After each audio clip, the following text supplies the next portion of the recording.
오늘 우리에게 주신 하나님의 말씀은 신약성경 마태복음 7장 1절에서 5절까지의 말씀이 되겠습니다. 제가 가진 성경은 신약성경 9면에 기록되어 있습니다. 9면에 기록된 마태복음 7장 1절에서 5절까지의 말씀입니다.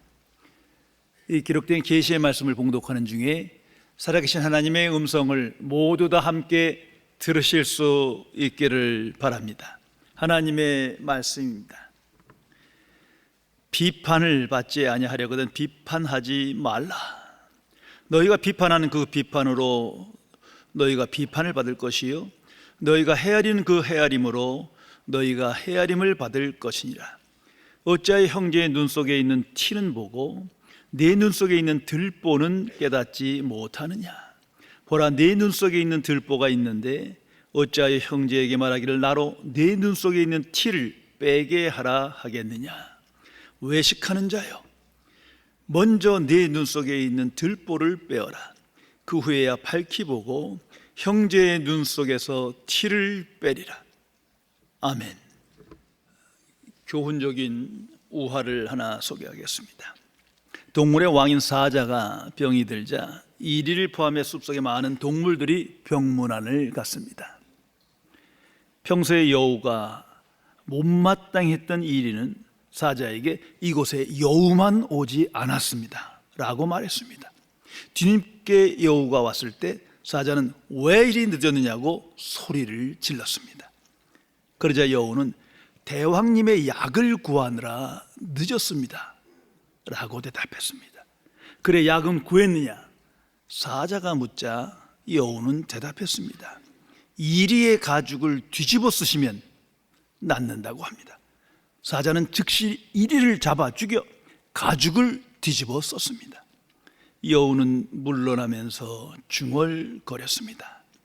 이리야, 네가 사자에게 선한 말을 했더라면 내가 악으로 갚지 않았을 텐데. 깊이 생각해 보시기 바랍니다. 모건 블레이즈의 글입니다. 나는 치명적인 타격을 가할 수 있는 힘과 기술이 있다. 나는 상대방을 죽이지 않고도 승리할 수 있다. 나는 가정과 국가 그리고 어떤 조직도 파괴할 수 있고 수많은 사람을 파멸시킬 수 있다.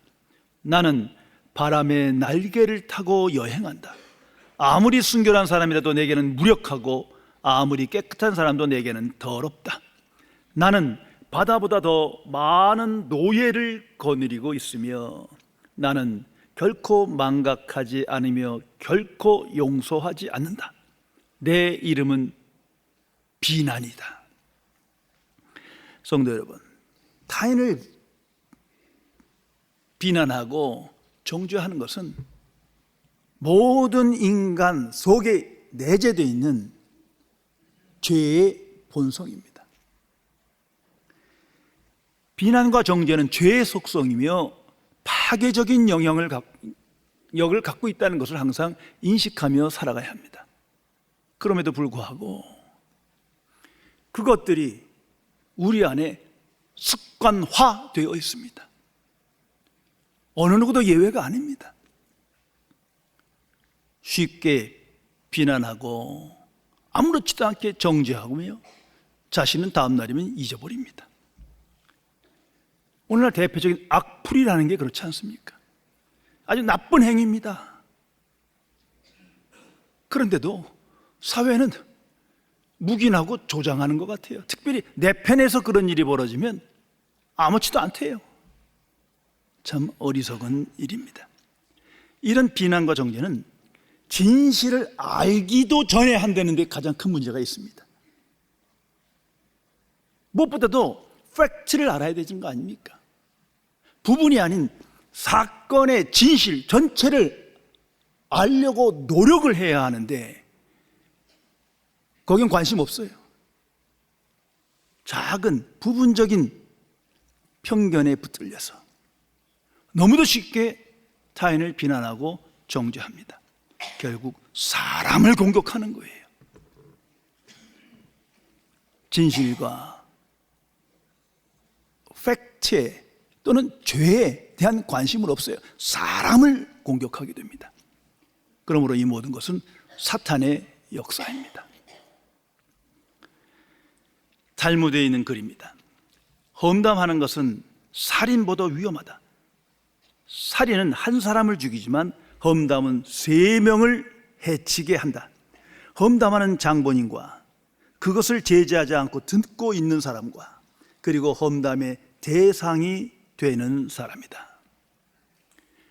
그래서 성경은 곳곳에서 반복하여 강조하며 경고합니다.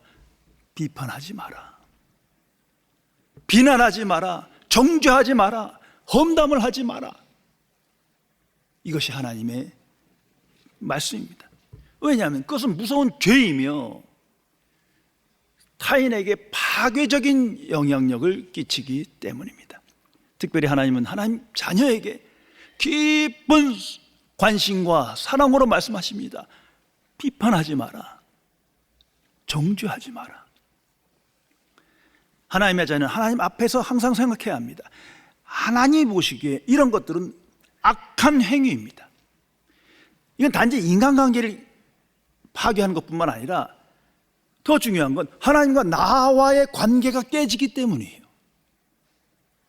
아무리 예수님 이름으로 기도하고 하나님의 복음에 찬양을 하고 교회 봉사한다 하더라도 순식간에 일상에서 타인을 비난하고 정죄하고 심판할 때 하나님과 나의 관계가 깨어지는 겁니다.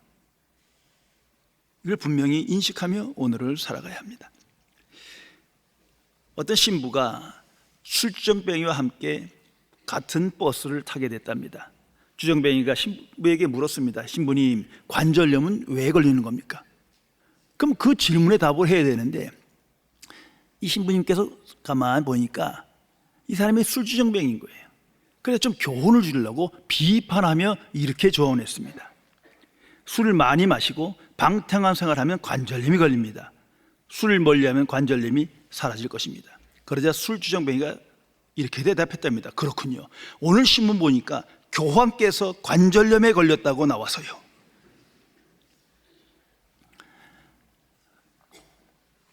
오늘 우리에게 주신 하나님의 말씀입니다. 비판하지 말라. 내게 주신 주의 말씀입니다. 비판하지 말라. Do not judge. 성도 여러분, 나는 이 말씀에 순종하며 세상 속에서 구별된 담대한 인생을 살아가고 계십니까? 이 말씀은 가장 무시받고 있으며 특별히 그리스도인에게도 왜곡되고 남용되는 말씀 중에 하나입니다. 분별하여 이 말씀을 깊이 생각해야 합니다. 여기서 나타난 비판, 이게 이제 한국어 번역의 문제이긴 하겠지만 이건 크리틱을 말하는 게 아닙니다. 비판이라는 번역에 따르는 영어가 크리틱 그리고 저지라는 것이 있는데 예수님께서 말씀하신 비판은 judge예요. Do not judge. Do not critic이 아닙니다. 크리틱과 저지는 큰 차이가 있습니다. 크리틱은 반드시 필요한 거예요.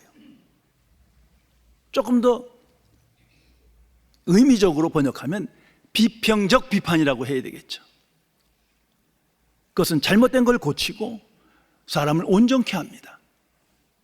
하나님의 자녀는 항상 비평적 비판 속에 스스로를 점검하며 오늘을 살아가야 합니다. 이것은 건설적인 거예요. 그러나 judge는 다른 거예요. 이건 정죄 또는 심판으로 번역되는데 험담과 비난을 통해서 정죄하고 심판하는 것을 말합니다. 이건 파괴적인 거예요. 예수님께서 말씀하시는 비판하지 말라는 do not judge 라는 것을 항상 분별해야 합니다. 하나님의 자녀는 잘 생각해 보세요. 항상 하나님 앞에서 성경 말씀 안에서 크리틱 받아야 합니다.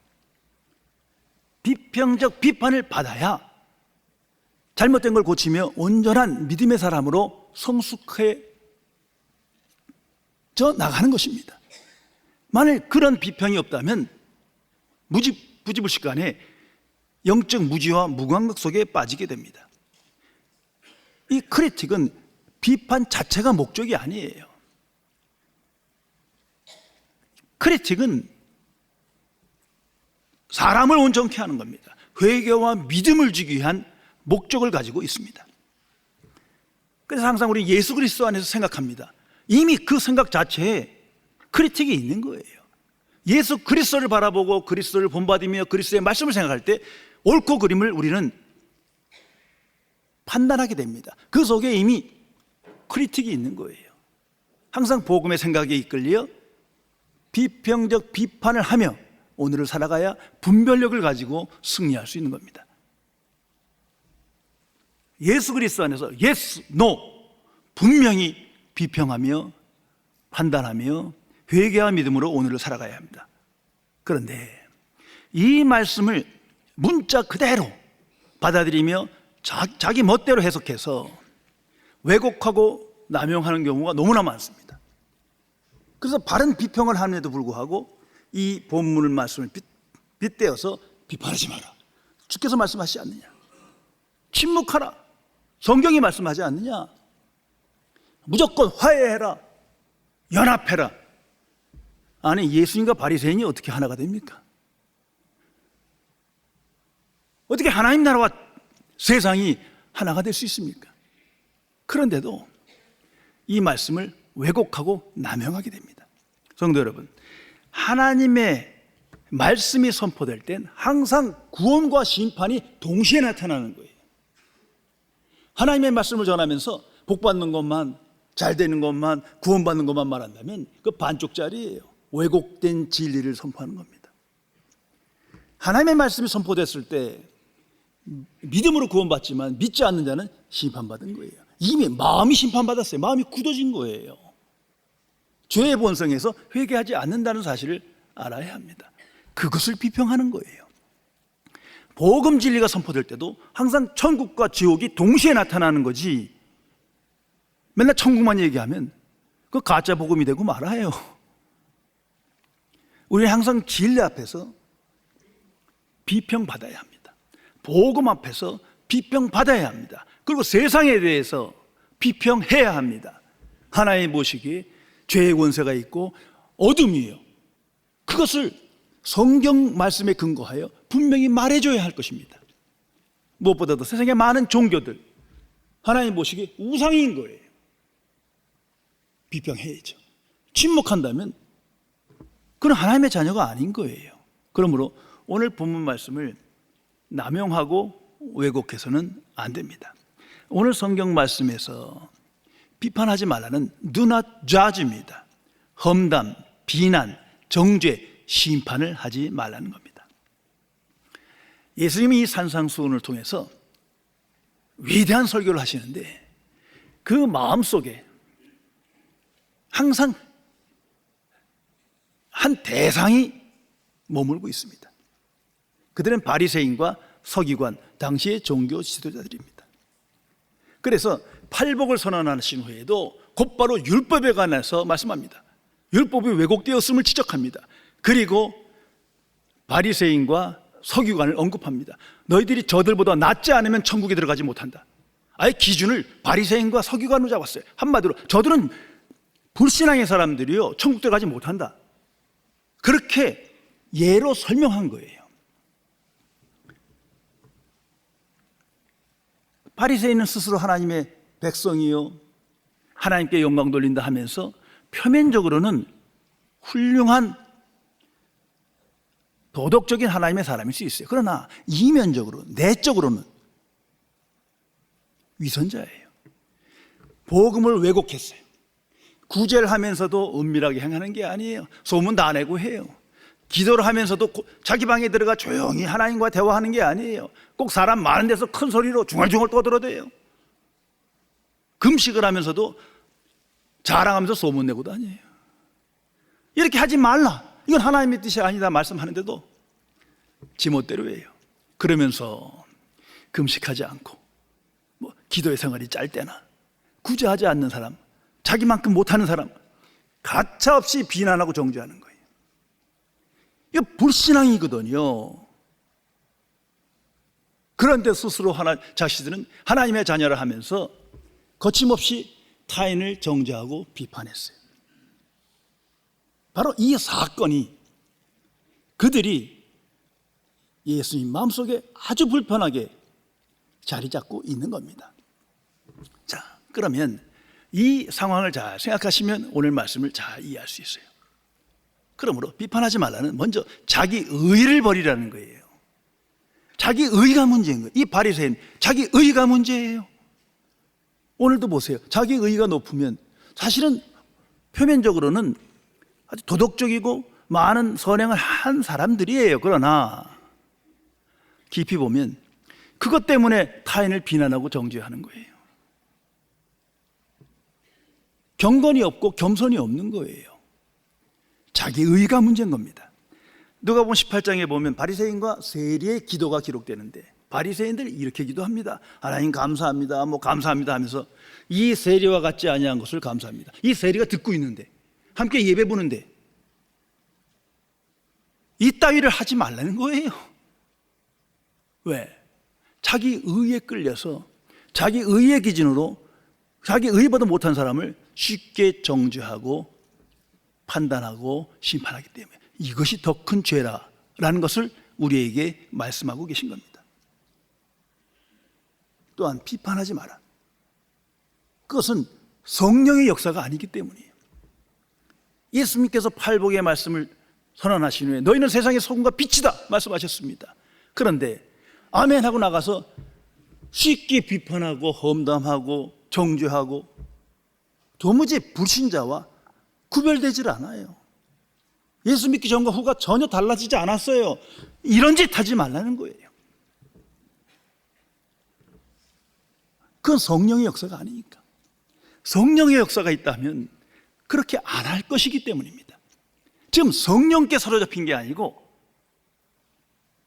옛사람의 영에, 세상의 영에, 죄의 영에 붙들려서 아주 못된 습관을 갖고 있는 거예요. 그걸 회개하지 않고 그냥 익숙하게 아무렇지 않게 쉽게 정죄하고 판단하는 것, 그것을 멈추라는 것입니다. 무엇보다도 정죄와 심판은 오직 하나님께 있는 것입니다. 하나님만이 심판장이시며 전지전능하십니다. 하나님께서 모든 것을 지금 아시고 계세요. 그 하나님을 나의 하나님 아버지로 믿음에 비판하지 말라는 거예요. 왜? 하나님께서는 죄를 기억하시고 반드시 심판하십니다. 그것이 영원한 진리예요. 그러므로 비판하지 말라, 주께서 말씀하십니다. 그러면서 더 구체적으로 비판하지 않아야 될 이유를 상세하게 오늘 성경 말씀에 기록하고 있습니다. 먼저는 비판을 받지 않으려거든. 항상 기억하세요. 누가 비판받기 좋아하겠어요? 그러므로 내 자신이 타인으로부터 정죄와 험담과 비난과 심판을 받지 않으려거든 비판하지 말라 말씀합니다. 우리 잘 일상 주변을 생각해 보세요. 지금 이 사회에서 가장 많이 타인을 비판하고 정죄한 그런 정치인들이나 지식인들이 있을 거예요. 그들 곱빼기로 비판받아요. 남을 비판하면 그 비판이 내게 돌아옵니다. 이게 하나님의 경륜이에요. 남을 쉽게 비판할수록 쉽게 내가 판단받는 거예요. 그러므로 비판하지 마라 말씀하십니다. 그리고 더 깊은 숨은 뜻이 있어요. 하나님으로부터 심판받지 아니하거든. 비판받지 아니하려거든. 여기에 사람인지 하나님인지 기록되어 있지 않아요. 우리는 하나님의 자녀예요. 하나님으로부터 정죄받지 않고 심판받지 않으려거든 비판하지 마라. 하나님의 자녀이기에 천국에 들어가지만 현재적 심판이라는 게 있거든요. 징계라는 것이 있어요. 그러므로 죄를 짓지 마라. 하나님과 너와의 관계를 깨지 마라. 비판하지 말라. 주께서 말씀하십니다. 그리고 잠언으로 항상 기억하며 실천하게 하기 위해 명백하게 우리에게 메시지를 주십니다. 그것이 들보와 티예요. 참으로 유명한 잠언 아닙니까? 들보는 큰 기둥이에요. 티는 요만한 거예요. 조그만 거예요. 이게 비교가 안 되는 거죠. 자, 생각해 보세요. 왜 남을 쉽게 비판하고 정죄하는가? 자신의 눈에 들보를 보지 못하기 때문이라. 지금 그 말씀하는 거예요. 들보가 문제라는 거예요. 내 들보를 먼저 보고 빼내어라. 그러면 타인을 쉽게 정죄하고 비난하지 않을 것이다. 그 말씀을 줍니다. 무엇보다도 성령의 역사는 항상 내 안에 있는 들보를 먼저 보게 하고 빼게 합니다. 먼저 회개하게 합니다. 그것을 안 했기에 쉽게 남을 정죄하고 판단한다. 그것을 지금 경고하시는 겁니다. 성령께 삶을 의지하고 순종하는 자는 항상 영의 생각에 이끌려 살아가게 됩니다. 육신의 생각을 버리게 돼요. 그래서 정죄와 비난을 버리게 됩니다. 더 나아가서 주의 나라와 주의 의를 먼저 구하게 하십니다. 근데 문제는 주의 나라와 주의 의를 먼저 구하지 않았기 때문에 자꾸 사람에 매이고 비판한 사람이 끌리고 세상의 어두움에 붙들리기 때문에 정죄하고 판단하고 험담을 하게 됩니다. 그걸 회개하라는 거예요. 성령의 사람은 먼저 자신의 눈에 들보를 보게 됩니다. 그것을 빼지 않았기 때문에 이런 과오를 범하니 비판하지 말라 말씀하시며 들보의 잠언을 우리에게 주십니다. 그리고 더 나아가서 비판하지 않아야 될 이유는 위선자가 되지 않게 하기 위하여 주께서 말씀하시는 겁니다. 그래서 오늘 성경 본문에 보면 5절에 외식하는 자요 말합니다. 자기 눈에 들보를 보지 못하여 그리고 타인의 눈에 티를 뽑으라 하여 외식하는 자요. 이거 You hypocrite. 무서운 심판입니다. 하나님께서 성경 전체에서 보면 가장 싫어하시고 참 불편한 그 마음과 그 대상이 이 위선자예요. 불신자보다 더 싫어하세요. 그래서 예수님께서 아마 그건 계시적인 거죠. 대중들 앞에서 사실은 매국노나 창녀나 이런 사람들이 더 비난받아야 되지만 전혀 그러지 않으시고 불쌍히 여기시고 사랑을 베푸시는데 유독 바리새인과 서기관 이들에 대해서는 독사의 자식들아 화가 있을진저 말씀하십니다. 아마 깜짝 놀랐을 거예요. 왜? 위선자기 때문이에요. 외면적으로는 이 바리새인과 서기관들이 훨씬 더 훌륭하죠. 비교가 되지 않아요. 그런데 마음의 중심 전체를 보니 위선자인 거예요. 하나님께서 참으로 미워하십니다. 오늘날 참 부끄러운 일이지만 한국 사회에 만연한 화두가 내로남불 아닙니까? 이거 국내적인 게 아니에요. 얼마 전에 방송을 보니까 외국에서 한국 사회를 보면 특히 정치인들의 그 삶의 형태를 내로남불로 그렇게 아예 영어로 썼더라고. 내로남불이라고. 지네들은 안 그런가? 그런데 우리가 이게 심각하기 때문이에요. 내로남불이 뭡니까? 위선인 거예요. 이러고도 하나님께 복을 받을 수 있는 겁니까? 근데 이 내로남불, 여기 아주 그 대명사에 있는 사람들이 있죠. 그건 좌파나 우파나 똑같아요. 특정인만 생각하지 마세요. 내 편은 빼고 나랑 싫은 사람만 생각하지 마세요. 이런 사람들의 특징 몇 가지가 있어요. 먼저는 부끄러움이 없어. 아니 다 드러났는데도 부끄러워하질 않아. 애초에 수치감이 없어요. 그렇다고 지식이 없는 것도 아니고 명예가 없는 것도 아니고 재산이 없는 것도 아니고 인물이 모자란 것도 아니고 중요한 건 부끄러움이 없다는 거예요.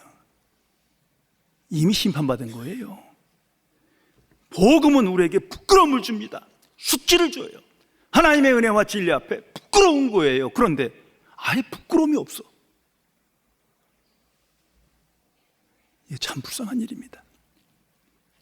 더 나아가서 죄에 대한 관심이 별로 없어요. 보면 사람을 공격해요. 항상 사람이 타겟인 거예요. 이게 악화되는 거예요. 그리고 잘 생각해 보세요.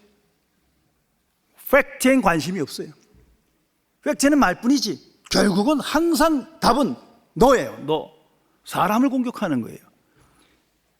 그가 만일 그런 일을 벌인 사람이 내 자녀거나 사랑하는 사람이면 전체를 알고 싶어 하겠죠. 진실을 알아야 될 거 아닙니까? 근데 별 관심 없어요. 부분적인 진실에 편견을 가지고 공격하는 거예요. 이게 악하다는 거예요. 이게 위선인 거예요. 그럼 가장 큰 위선은 항상 자신을 정당화해요. 조금 뭐 죄스러운 것 같다가도 금방 뻔뻔해져요. 부끄러움도 없어요.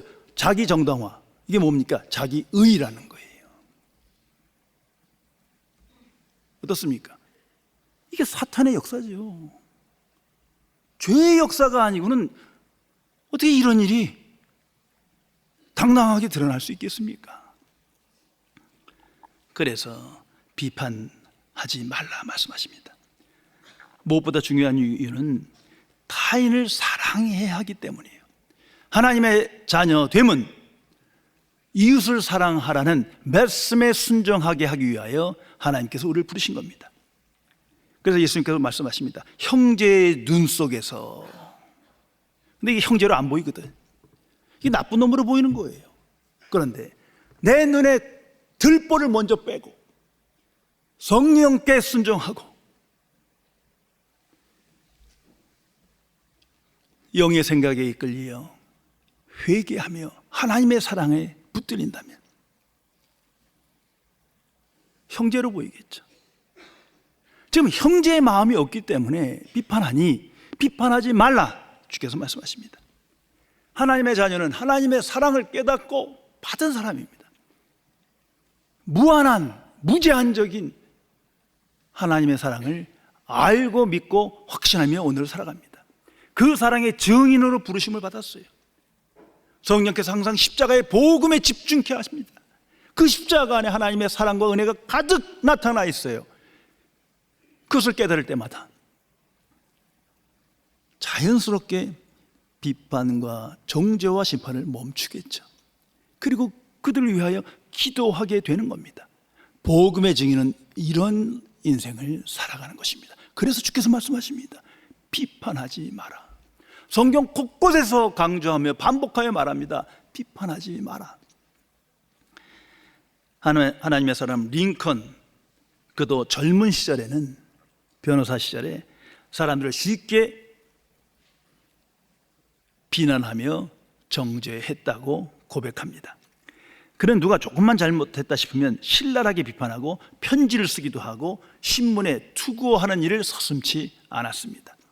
어느 날 링컨은 당시 명성이 자자했던 제임스 쉘즈를 비난하는 글을 신문에 실었습니다. 제임스 쉘즈는 화가 머리까지 나서 링컨에게 결투를 신청했어요. 당시에 허락된 방법이에요. 링컨은 결투를 피하고 싶었으나 피할 수가 없는 거예요. 이게 명예의 문제이기 때문에 할 수 없이 웨스트포인트의 그 사관생도에게 칼 쓰는 법을 배우며 열심히 연습합니다. 살아남아야 되니까, 죽기 싫으니까. 이게 목숨을 건 전투를 하게 생긴 거예요. 아주 불편한 마음에 현장에 갔는데 이제 칼을 마주대고 서로 죽이려 하는 그 순간 참관인들의 노력으로 가까스로 화해를 하게 됩니다. 이 사건이 링컨에게 엄청난 영향력을 끼칩니다. 자기가 쉽게 한 비난과 정죄가 한 사람의 인생에 이렇게 파괴적으로 상처를 주고 망칠 수 있구나, 그걸 깨달았어요. 그리고 그 이후로는 절대 타인을 비난하거나 정죄하는 일을 행하지 않았다는 겁니다. 비판하지 마라, 이 말씀에 순종하며 삽니다. 그리고 대신 어떻게 해서든지 그 사람의 장점을 보기 시작했어요. 장점을 말하기 시작했어요. 결국 그가 위대한 하나님의 사람이며 대통령인 링컨이 되는 겁니다. 성도 여러분, 에베소서 4장 15절에 기록된 하나님의 말씀입니다. 오직 사랑 안에서 참된 것을 하라. 이걸 직역한 영문을 보면 But speaking the truth in love예요. 너희는 하나님의 자녀이기에 하나님의 사랑 안에서 진실, 진리만을 말하라. 쉽게 판단하고 정죄하며 심판하지 말고 참된 것을 말하라. 이것이 구별된 하나님의 자녀의 언행입니다. 옛사람과 구별되어야 합니다. 불신자와 달라야 합니다.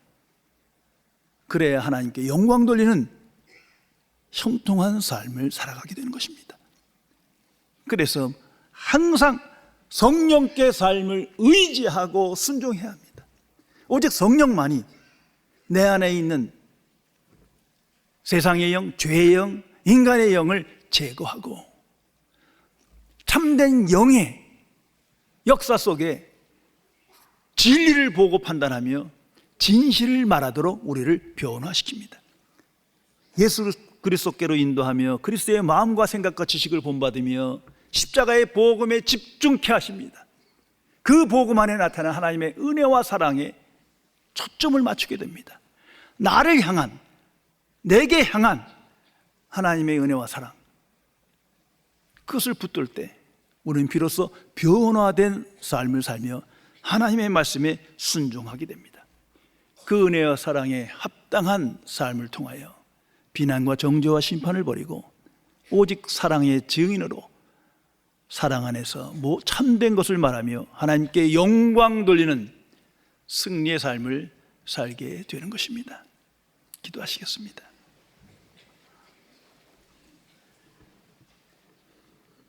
창조주시며 거룩하신 하나님 아버지, 오직 예수 그리스도를 나의 구주로 영접하여 하나님의 자녀 되었지만 아직도 살아계신 그리스도와 동행하는 삶을 살아가지 아니하고 그리스도가 나의 주가 되도록 영접하지 못하여 자기 의에 끌리며 인간의 영에 붙들리며 세상의 영에 매이어 타인을 쉽게 비난하며 정죄하며 심판하여 성도의 본분을 망각하며 하나님의 이름을 망령되이 일컫는 불신앙의 삶을 살아가는 죄인을 불쌍히 여겨 주옵소서.